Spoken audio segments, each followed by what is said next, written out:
Malapit na naman ang eleksyon, pero hanggang ngayon, hindi pa rin naibibigay ang national ID sa lahat ng rehistrado.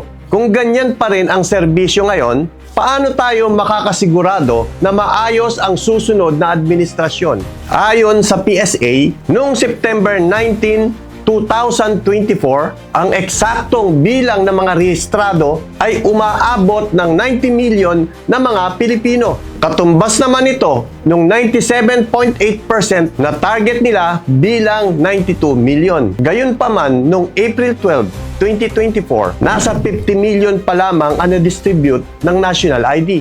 Ibig sabihin, nasa 40 million na rehistradong Pilipino pa ang walang ID. Kung hindi ito kaya ng gobyerno, sana sinabi na lang agad. Huwag sana nilang paasahin ang mga tao sa sistemang napakabagal. Kaya ang tanong ng taong bayan, bakit napakabagal ng sistema ng gobyerno?